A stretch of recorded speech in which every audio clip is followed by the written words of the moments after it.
And welcome back to the Toffee Blues podcast. We are back for a third week after a very mixed week of results. Of course, we had the loss to Wolves at the weekend quite a few days ago now, so we'll only touch on that briefly. But also, we had the EFL Cup that we've got to digest. We've also got deadline day coming up, so there's plenty to talk about today.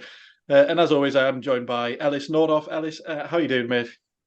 I'm really good, thank you. After last night's win, I'm all good now. We're into the hat, so Yeah, it felt slightly better. I wasn't, I didn't get to watch all of it myself, but I had the notifications coming through, and I was very nervous for long periods of the game. But obviously, the main man, who I'm sure we will get on to, coming on and making all the difference. But before we get to that vaguely good news, we do have to start the weekend just gone. Of course, it's quite a while ago now, so we're only going to touch on it lightly. But we third game into the Premier League season, we are yet to win.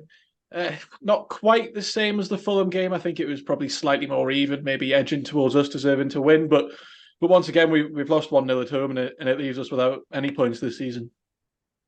yeah, I did think we were the better side. Still, I thought we put in another decent performance at home, and it just didn't get that goal. It's such a shame for us because we have put in two good performances at home, and we just haven't got the points that we deserve from it, which is frustrating. But obviously, we'll talk about it later. But we have got a goal now, which I think is absolutely huge. But we just needed that one against Wolves, and it just didn't come in the end. And then they get one chance, and then they beat us. It's so disappointing, but I just hope now we've scored one, we can actually score a few more.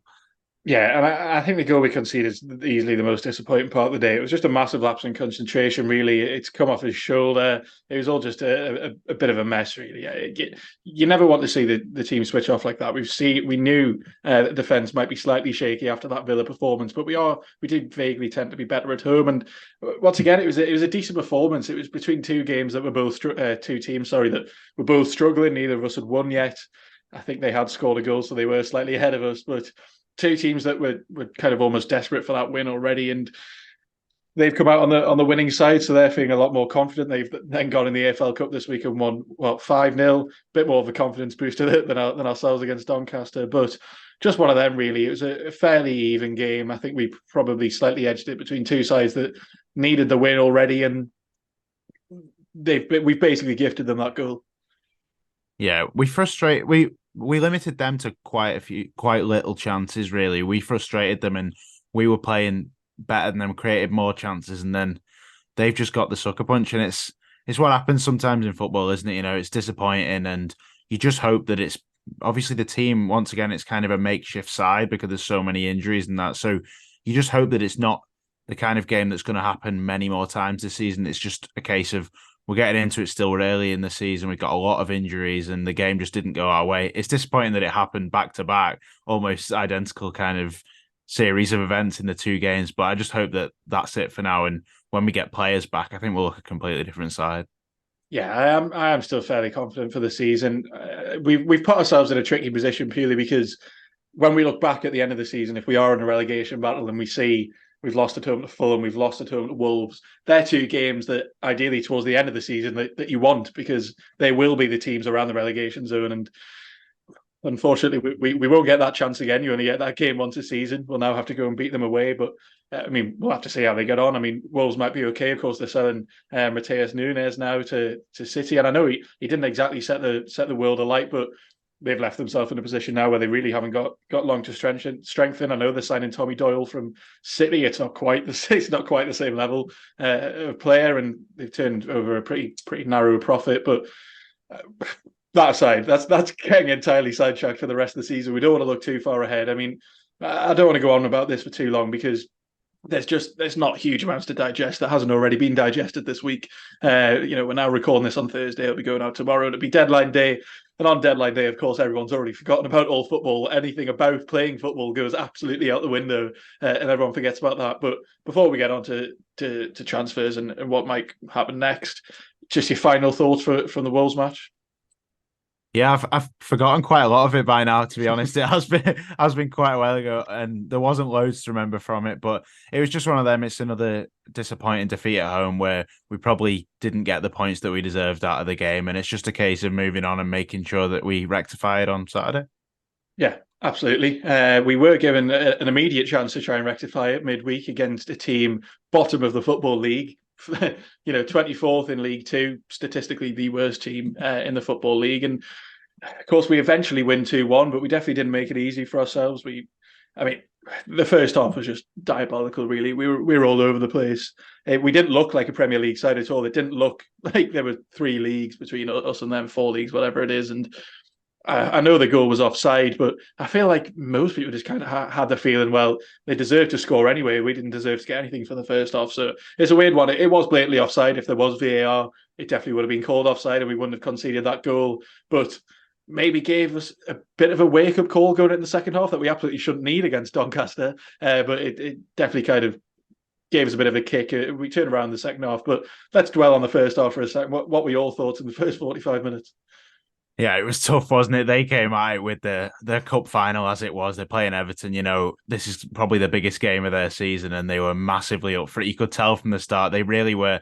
They were in the ascendancy, and every attack it felt like something was going to happen. They really were on top, and we did struggle to deal with them, which was surprising. It was also massively worrying because I know we haven't won this cup before in our entire history. So you're just thinking again, oh, are we going to go out this time? And thankfully we didn't. But that first half was really, really tough. And I think from them, a lot of credit to Doncaster as well. We can't just disrespect them because they're in the 4th division. They really came at it and went, you know what, we're going to give these a game. And they did. And one thing I'd really like to credit Doncaster for is their set pieces. I thought that they had our players very confused on a lot of the different set pieces. They were very creative with the corners. They played short kicks and then crossed it into the box when you wouldn't expect them to.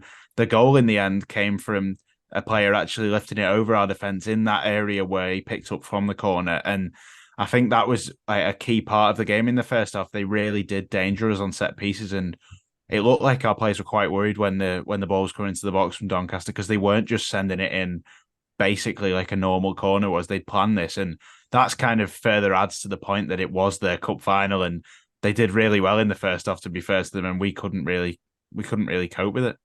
Yeah, set pieces is always something that I feel like we've just generally lacked with somehow. When we signed Yerry Mina quite a few years ago now, I was convinced we'd score every corner under the sun. And we have good set piece takers, and they can be the difference in games quite easily. We've seen teams basically save themselves from relegation because of their set piece routines. And I know it's not the same thing. I know it's the is it the first round of the cup? I don't know what it counts as. It's the second, but it's the second first round. Our first round, the official second round. But set pieces can make that massive difference. And there is one man who potentially is going to help us a lot with set pieces, and he did help us a lot when he came on last night. Feel slightly bad for Yusuf Chamiti. Of course, he kind of just got taken off at half time. It was a game that he would have fancied to run out, and if Beto hadn't signed yet, I'm sure he probably would have played the majority of the game. But Chamiti gets pulled at half time. So does Nathan Patterson and Lewis Dobbin. But before we get on to Nathan Patterson, because we've definitely got something to talk about him again, it feels like he comes up every single week. The big man, he's finally signed Beto from Udinese. Collar up. He's hit the post from a header. He's got that goal. I tell you what, he is absolutely rapid for a big lad. What is he, 6'4" or something? He doesn't half get off the mark. I think he looks absolutely tremendous when he came on. I know it's against Doncaster, and I know that we're all getting very excited. And he will probably score more than Haaland this season. But it just looks nice to finally. You've got to believe it up front. No, you've got to at the end of the day, because he could have had 2 against Doncaster, so the rest of the Premier League will just clearly fall before him. But yeah, finally looks like we've got a striker who can come in whenever Calvert-Lewin's not there. He looks like a presence. He's absolutely rapid. He looks like he can score a goal. And as I said, most importantly, plays with his collar up. That is the most important part, of course. But I'm beaming here. Can we just do a whole podcast on Beto? Would you mind that? I think that's what we should do. Yeah, what a guy! When he scored 12 by January, we'll absolutely do that. We'll just dedicate an hour to just talking about him. I think he deserves it. That, of course, I'll just start by saying yes, it was Doncaster. But watching his performance last night, it was just complete from a striker, and it gave us something that I really feel like we've been missing out on in quite a while. He's come in now. Obviously, he only signed the day before, and he's straight into the team on the bench. And he came on, and he absolutely changed the game for us. Idrissa Gana Gueye also had a big impact on that changing the game. But Beto, from the moment he got the ball, he held it up well. He shoved a Doncaster player off, and they ended up looking like they were out cold. The strength that he had was insane. And at that point, I was like, this lad's going to be good for us. And I don't want to get overboard, but as you can tell, I'm a bit excited about this. He held the ball up well. He linked play. every time he got a chance, he actually did something useful with it. His goal he took absolutely brilliantly, which I'm sure we'll talk about more.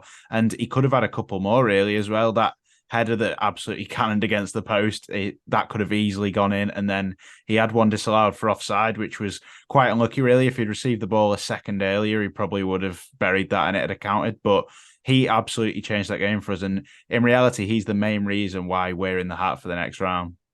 Yeah, it fills me with so much confidence as well. We can add as many disclaimers as we like that it was Doncaster, but he literally signed the day before. The bloke's straight in at half time. He's clearly fit. He's ready to play for the rest of the season. Oh, it just feels good to finally have a striker who's similar to Calvert-Lewin. Of course, Chimiti, very exciting player.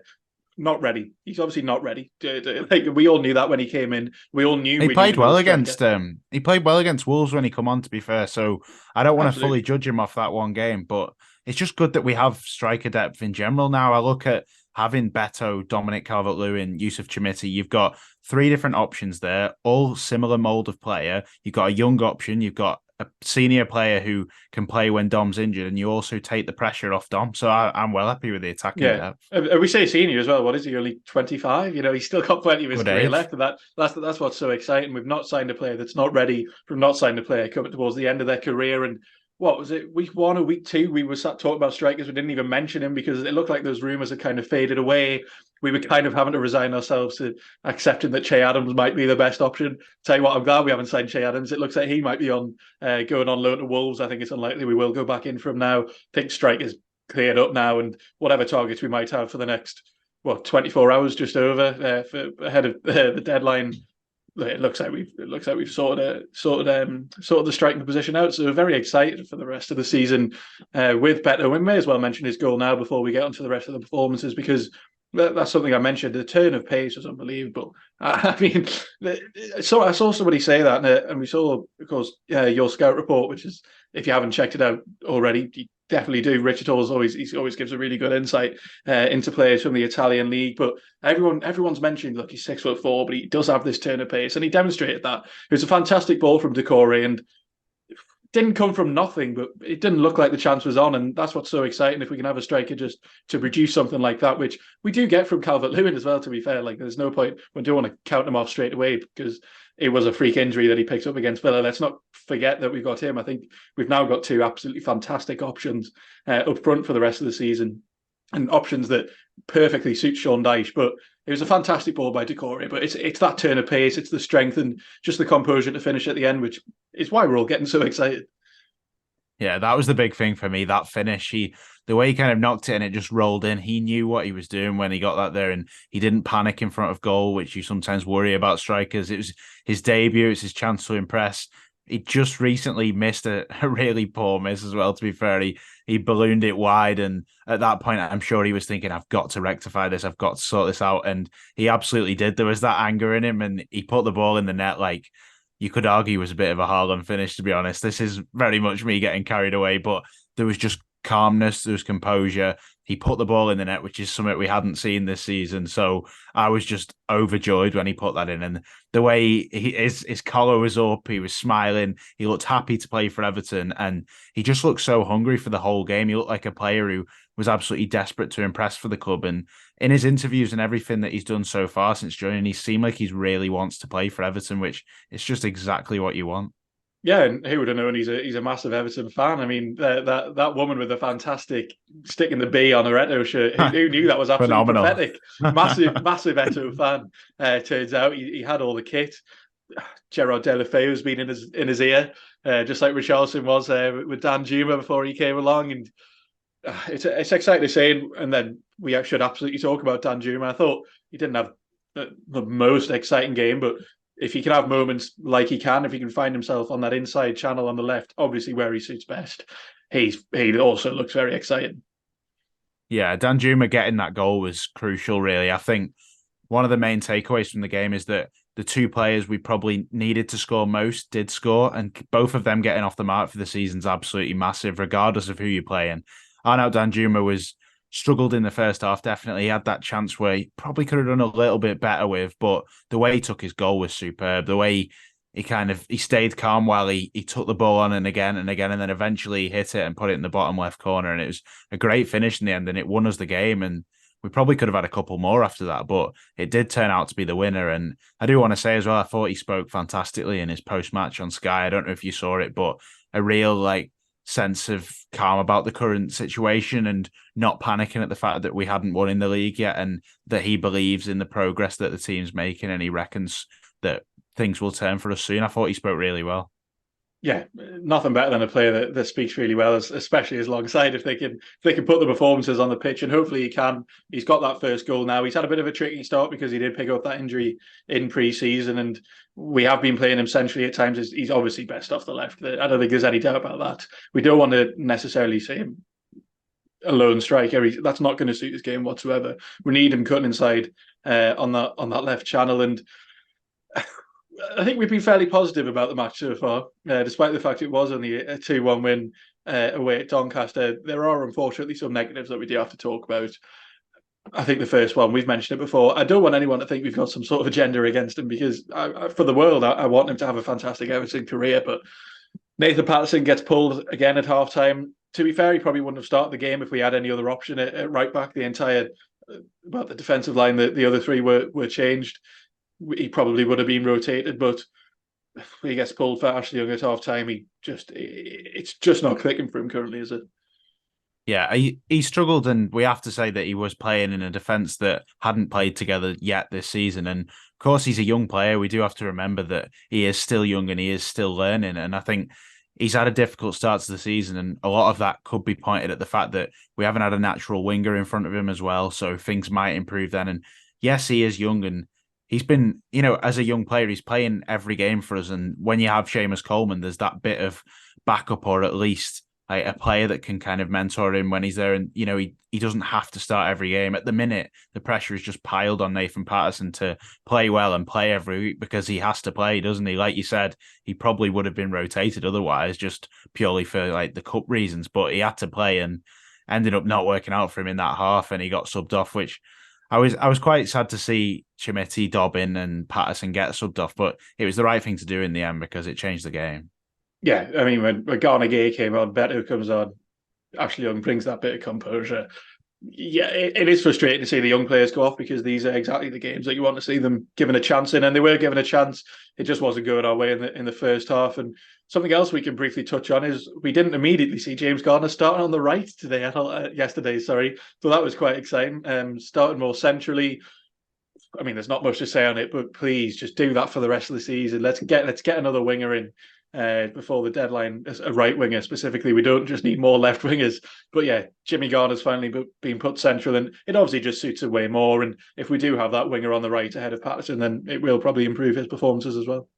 Yeah, he's probably our most naturally gifted footballer in a technical sense. I think like on the ball, he's really composed. He's got a good passing range, to be fair to him, and he's got a good cross on him as well, to be fair. He found himself in that position on kind of the edge of the D near the corner, and he was putting in a good few crosses, and I imagine Beto would have been quite pleased with the crosses that were going in after he moved to the right. But like you say, James Garner's a central midfielder, and at the minute he's filling in because of the depleted squad due to injuries, and I think he's done a job out there. It's not always gone ideally for him, of course, because he's not a winger, we know that, but seeing him in midfield, that's what we really want, isn't it? I think ideally you'd look to the long term and say that if we can have James Garner and Onana as our midfield too and stick with them, I think that'd be a great pairing. And I want to see James Garner really take some games by the scruff of the neck now. I want to see these set pieces that everyone talks about before he joined as well. I'd love to see him start taking some more corners, taking some free kicks, and really trying to get hold of a game, because he is playing really well at the minute, but I can just see that he's such a talented player. There's more to come. Yeah, no, absolutely. We need to see him centrally for the rest of the season, and he is so technically gifted. He's really going to help us out on set pieces. If we can have someone on the end of them, and we've got plenty of height in the squad now for someone to get on the end of them. We have now, haven't we? Beto to get on the end of them. Got ridiculous height all over the place. I mean, Onana, Calvert-Lewin, Beto, Tarkowski loves a header. Jared Keane when he Branthwaite plays, but let's not bring that up. Yeah, Jared Branthwaite, of course, he's absolutely massive. We've got people to get on the end of the crosses. Looks like we've got a really good set piece taker as well. So I think we've been remarkably positive about that, actually, Ellis. Bear in mind, the first half looked extremely sketchy, and we didn't pick up the winner until the 89th minute. I think we've done pretty well there. But before we, it shows, doesn't it? A game can change the mood. I think that's the big thing. A win of any kind can change the mood around the fans, around the players. Yes, we beat Doncaster in the 4th division last night, but we won a game, so the players have got the winning feeling. The fans are feeling better. The new signing scored. Things like this, they do a lot for momentum, and they do a lot for kind of just changing the general feel. Like, I don't know about you, but I'm feeling really happy today just because we won. Yeah, generally more positive, and I mean, better was the reason I'm feeling more positive today. It looks like we finally got a striker for the rest of the season. But before we head on to the rest of the podcast, we will take a short break. When we come back, we're going to be talking about Alex Iwobi, who looks like he could be out the door any minute on his way to Fulham. We're going to be talking about more transfers. This will be the final podcast until January that we do get to talk about transfers, because of course, well, when this goes out, the deadline is tonight. We won't be able to make any more transfers after that. And then a bit later on, we will look ahead to Sheffield United and hopefully another win. But join us in just a moment. Hello and welcome back to the second part of this Toffee Blues podcast. We've done the matches that have happened in the past week. Sorry, there is one extremely important. Well, there's two important things to talk about this week, but one extremely important that's literally happening today when this goes out, and that is, of course, transfer deadline day. I think most people are probably quite relieved that we can finally just stop talking about transfers. Feels like it just gets relentless during the summer. We all know about Wilfred Gnonto, who we might touch on because that might not be dead just yet, unfortunately. But look, imagine if that happens now after all that. It'd be ridiculous. Saga. Yeah, well, so it's deadline day now. Look, the club have kind of struggled for funds all summer. We've known that it's been a tricky one to operate in, but one that looks like it's pretty much materialised by the time this goes out. He might have already left. We don't know at the time recording he hasn't, but looks like Alex Iwobi might be on his way to Fulham for a rumoured £20 million fee. He's got 1 year left on his contract. When Frank Lampard was still the manager, it seemed like he was almost destined to sign that new contract when he had that fantastic start to the season last year. He obviously didn't do it. It's obviously been advised that that's not a good idea. So 20 million for a player with 1 year left on his contract. I know how important he is creatively in the side, but you can't really blame the club if that's a deal that they take. No, definitely not. With a year to go, it's a case of either he gets sold today, deadline day for the people watching, or he ends up going on a free. I think if it gets to January, he can start talking to other clubs on a pre-contract agreement then. And if it gets to the end of the season, of course, he goes on a free. And I think it's probably time to just get the cash because that's the situation we're in. It's a shame that he didn't sign the deal, actually, because apparently it had been on the table for quite a long time and he hasn't signed it, but he must just want a new challenge somewhere else. And the main club that he's been linked with is Fulham, isn't it? And we know that Alex Iwobi's got family in London. We know he used to play for Arsenal. So you can see why Fulham would be quite an attractive prospect for him. They're not much/any better than us at the minute. So it seems like a bit of a sideways step, but maybe he just has his heart set on London. Yeah, we know that Fulham have got money to throw around now. Now Mitrovic has left. It looks like Palhinha might also leave for a ridiculous amount of money before the transfer deadline. And it's so hard to talk about transfers here because by the time this goes out, we'll be approaching the deadline and these things might have already happened. But look, it looks like Iwobi's probably on his way out, as you said. He's probably just looking for a new challenge, moving closer to basically his home. He did play for Arsenal for years, and just a player that he just never really kicked on, did he? It just never really happened for him. He's obviously much better centrally than he is on the wing. He, of course, came in as a winger. Of course, came in at a time where I'm pretty sure everyone thought we were going to be signing Wilfred Zaha and then ended up with Iwobi. And look, I think he's been all right. I think he definitely massively improved when he was moved centrally last season. And if the club can just kind of get back as much of the fees that they paid for him, because it was a ridiculous amount of money that we did spend on him at the time, it did feel like we were slightly fleeced. And with 1 year left on his deal, I think it just kind of makes sense for everyone. If as long as we can reinvest that, it is the main thing. And that's maybe where the Gnonto rumours are resurfacing from, because all of a sudden we found a lot more money. I don't want us necessarily just to throw money at Leeds though for Gnonto. I mean, it looks like they started pretending that they wanted 30 million. At first it was 20, then it was 25, then it was 30, and he's been reintegrated into the team now. He's playing again for Leeds. It looks like they've all put that behind them, but I'm sure he'd still want the move. It looks like his agent's still going to push for the move as well. And if we do ring in Gnonto now, I hope it's not for silly money. Just because we've got the money to spend doesn't mean we should just throw it at them. There are other options. Of course, we've been linked with Suleimana from Southampton all window, but apparently he has a £30 million release clause, which is just a lot of money. I don't want us to see him spending that on him. And the club clearly wanted him on some sort of loan without an option to buy or with an option to buy. But when you're in Southampton's position, there's absolutely no point in them doing that. He could definitely help them in the Championship if they get him fully reintegrated. And the one name that we are being pretty solidly linked with now is, of course, Maxwell Cornet. Linked up already with Dyche at Burnley. Clearly, Dyche was a big fan.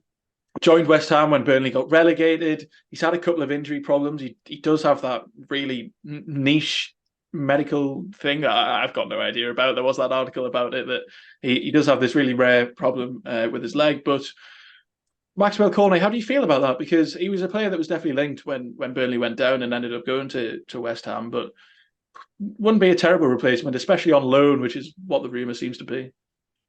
Yeah, I think a loan would be a good start because then you can kind of assess whether his injury is that bad and whether he would be able to play regular games for us. And if he plays a lot, then you could look at securing that and making it permanent. I think he's more likely of an option than Wilfred Gnonto and Kamaldeen Sulemana. As for Gnonto, I think it seems dead in the water now after he's been reintegrated into Leeds. The new owners are playing hardball, etc. I don't think we'll go back in for him now with 1 day to spare.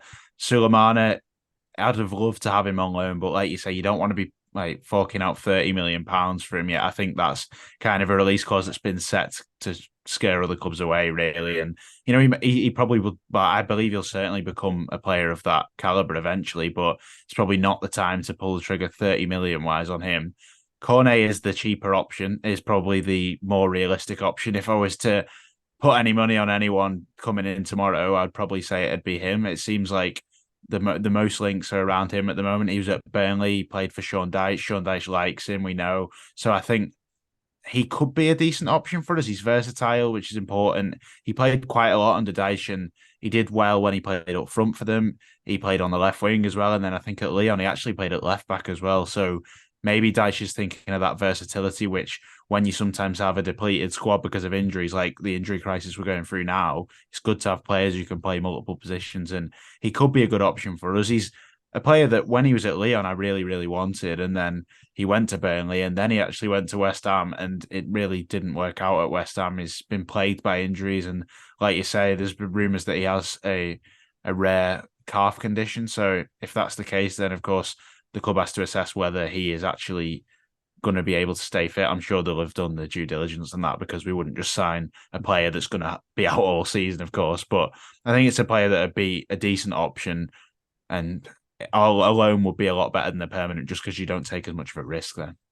Yeah, absolutely. And it looks like West Ham are going to try and sign Filip Kostic again. They were definitely linked with him last year, weren't they? And it didn't quite work out. He plays very similar in terms of versatility to Cornet, and Cornet is versatile, don't get me wrong, but he's also just another left-hand sided player. It's a right winger that we've definitely needed for a long time. And if you look at his stats here, I mean, when he came to Burnley, it wasn't their season, don't get me wrong. They didn't have a great season. They ended up going down. When they sacked Dyche, of course, he made 21 starts and he scored 9 goals.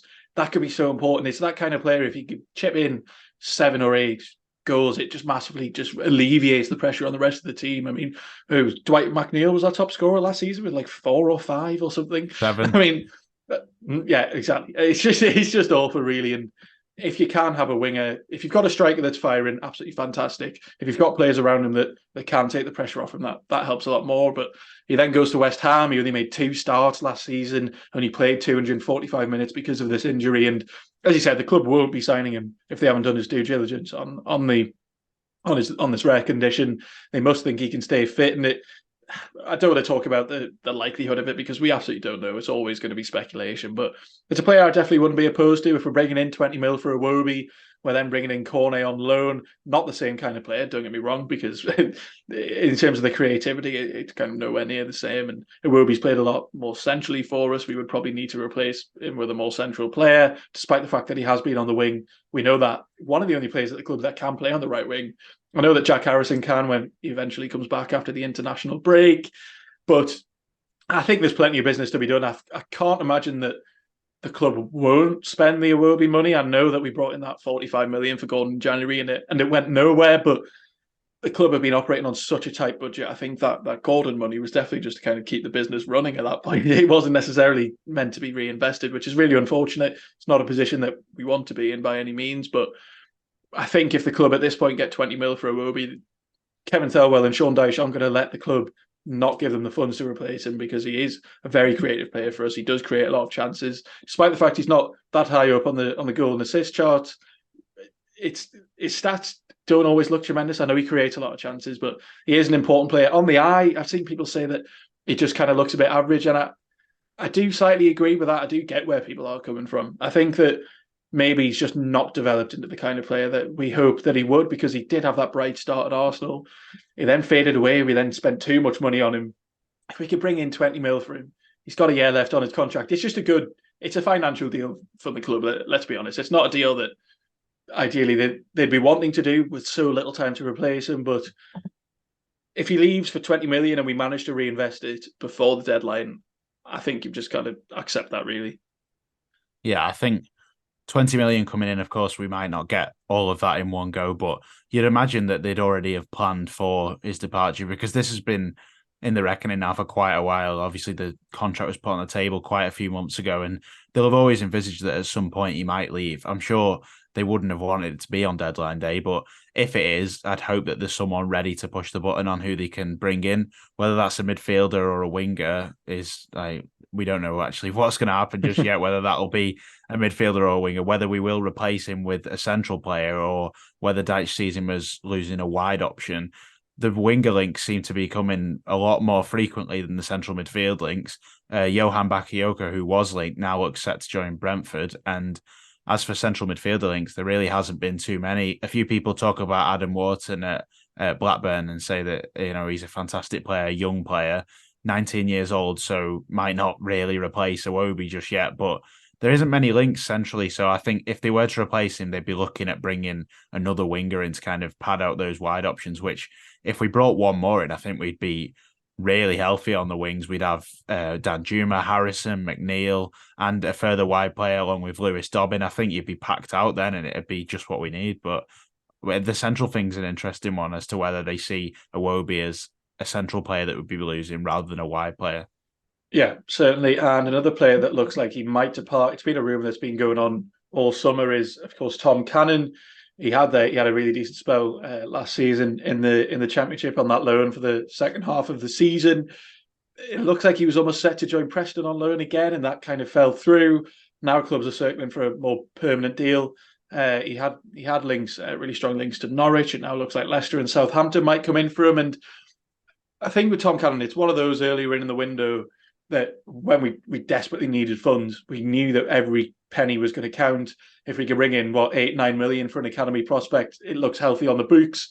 Everyone was going to be kind of happy. But towards the end of the window now, if we do bring in this Iwobi money, I don't know. I'm really on the fence about it. Really, I know that now his pathway to strikers, the starting position's been entirely blocked, and him and his agent will be trying to force the move, because we've signed Shamiti now in his position. We've signed Beto. We've got Calvert-Lewin. It looks like he's not really destined for first-team football anytime soon. So I guess if the club can demand a decent bit of money from anything near 10 million, the 8-9 that's being quoted will be pretty decent. I'm sure he'll probably go on to have a very good career, but looks like he's probably going to be on his way out, and that's almost seemed destined for the entire summer. Yeah, it's a sad one, really. He's one of them players who has really impressed so far, especially at Preston. And he only had half a season at Preston, remember? So he's not yet had the chance to really prove himself for a full season in the Championship. And from what he showed last season, he looks like a real talent. And it's one that if I were Everton, I'd be making sure that we still have some sort of a grip of when we do let him go. For example, sell-on clauses, buyback clauses, get them all in. I really would hope that we would do that. I imagine we would, because we did it with Niels and Nkunku, and I think I'd be looking at getting a buyback clause in for a relatively decent price, because he could go to the Championship next year, and I wouldn't put it past him to go and score 15 goals in the Championship next year. He really could. So I'd just be looking at making sure we can kind of, keep the asset at arm's length rather than fully letting go. But what do you think of Cannon? Were you impressed with what you saw of the stats-wise at Preston? And would you be happy to let him go if it was the right price? I'd be more thinking let him go on loan this year and then reassess in a year, because I think his price would be more by then. Yeah, and I think that's the problem we kind of find ourselves in, because we have no money, that the club would probably ideally be looking to loan him out.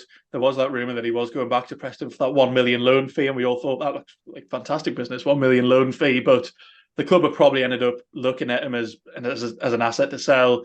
We've seen it with a couple of academy players already. We've seen Ellis Sims leave. Samuel Smith was one of those way earlier in the window that we were all getting excited about because they brought in a tiny bit of money. And I think that the club were looking to sell him. Once they've signed Shamiti, they've also now signed Beto. I think this probably all just changed. I completely agree with you. You've got to keep something in him. You can't just let him go for 8-9 mil and that be that. I doubt most clubs probably won't agree to a buyback clause, especially if we're selling him to, Southampton or Leicester, who will expect to be back in the Premier League next season. They won't want a buyback clause on him. Some sort of sell-on clause, as you said, as we've had with Nkunku. It looks like he's off to Frankfurt. It looks like we might pocket a bit of money from that. It does work out. It's one of those where if you can't find a way in for your youth players, you can get a decent fee for them, but just keep a little bit in the contract just in case that they do go on to be the kind of player that I'm sure the club expected them to be. It's a bit disheartening. Of course, you always want to see the academy prospects come through, but his pathway is entirely blocked now. He'll be wanting to leave. He'll want first team football, and the club will probably think we're not going to be able to give him first team football for a few years. There's no point in letting him run down his contract. He's still got a couple of years left in his contract, and I think if they can get the fee from now, it does make a lot of sense for all parties. And he is easily one I could see leaving, but 20 million for a Wobie. I mean, we don't know how much though we will get of that up front. What, 8, 7, 8, 9 for Cannon? Looks like we might have a bit to spend on deadline day, so hopefully the club don't let us down. It's so hard to tell so far. Maybe deals have already developed by the time this goes out. We have no idea.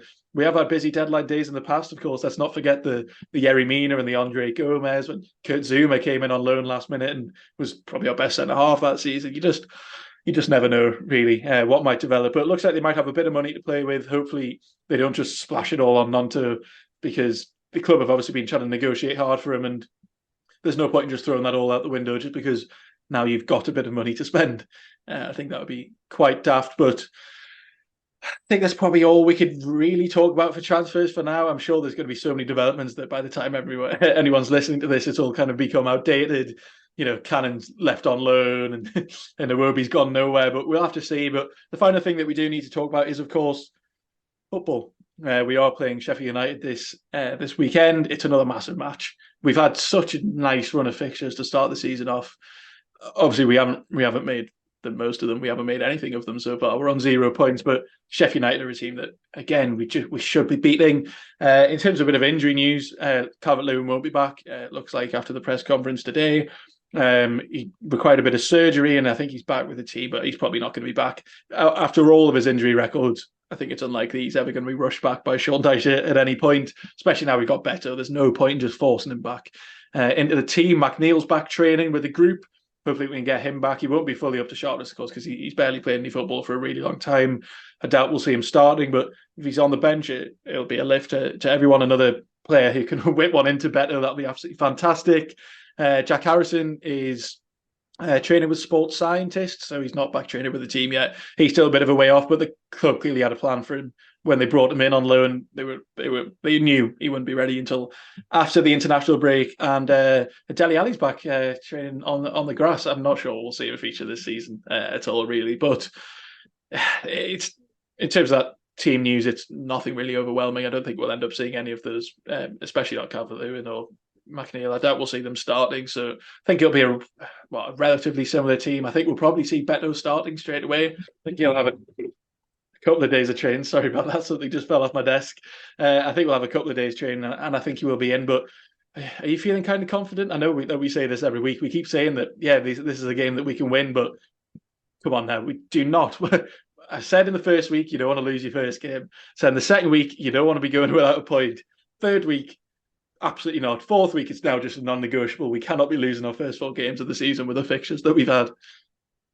No, we can't. And it's a big opportunity to win, isn't it? It's probably a game on paper that's arguably the best away fixture that we have all season, one of certainly. And, we can't discount that Sheffield United have always had a history of being quite good at home in whatever division they were in.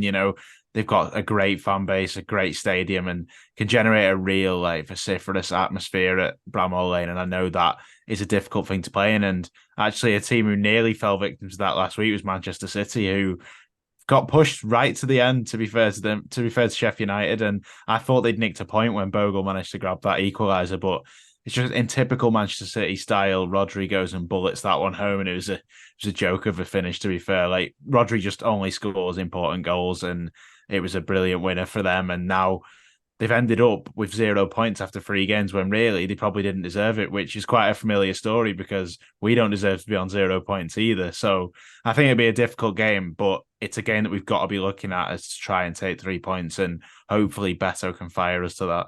Yeah. He's the one I'm hanging my hat on. I think he'll be the man to get us a goal. Yeah, so in terms of that front line, then what are you expecting? Are you expecting Danjuma and Beto to score? Who do you then not score? Sorry, start. I am. Score. I'm hoping to. Don't get me wrong. I'm also excited. I'm hoping for them to score. Beto, Danjuma. Are we going to see Jimmy Garner on the right? Who knows? What are your thoughts? Well, I'd be interested to see what they do with Lewis Dobbin because he came off at half time in the Doncaster game.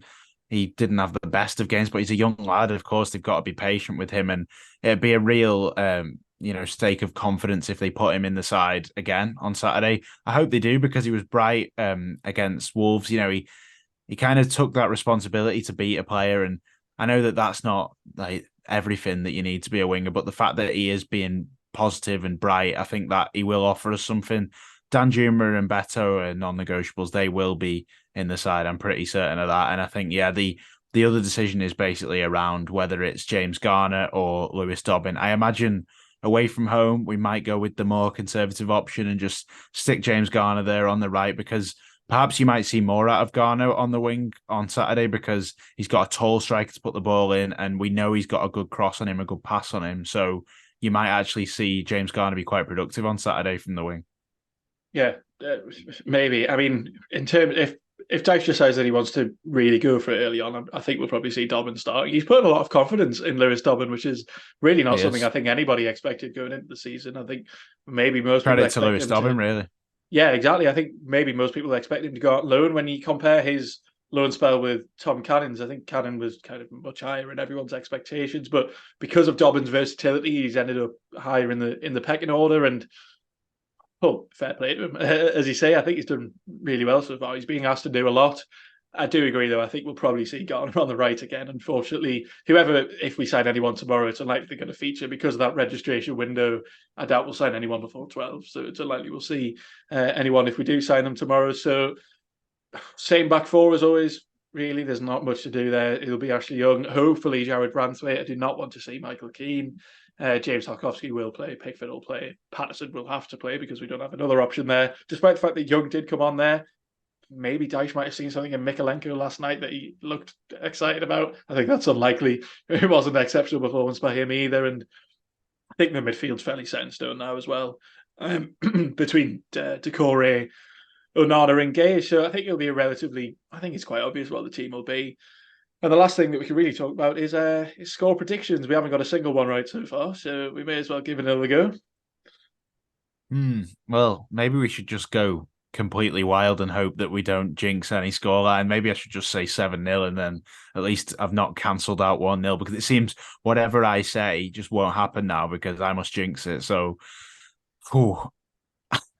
there's something really weird in my brain telling me that we're going to win 3-0 and suddenly all the goals are just going to fly in. So Beto hat-trick is what you're thinking. I know exactly what you're thinking of this. You're thinking Beto's going to come in, score a hat-trick. All three are going to be assisted by Garner. They're all going to be corners. It's all going to be magic. Well, I'm going to have to say, I had to say that because if that happened and I didn't say it on the podcast, then, I would have missed out on the best prediction of all time. So 3-0 Everton. Beto is going to get on the score sheet. I feel like I'm being a bit overly optimistic here, but why not? If that was what came to my head first, then that's what I'm going with. So is yours quite as optimistic? No, more actually. No, I'm joking. No, 5-5. We want 5. I'm going to go for a 2-1 win. I do think we see Beto score. I think we might see Danjuma score as well. I think it'll be the same scorers, but the defence is just looking slightly shaky still.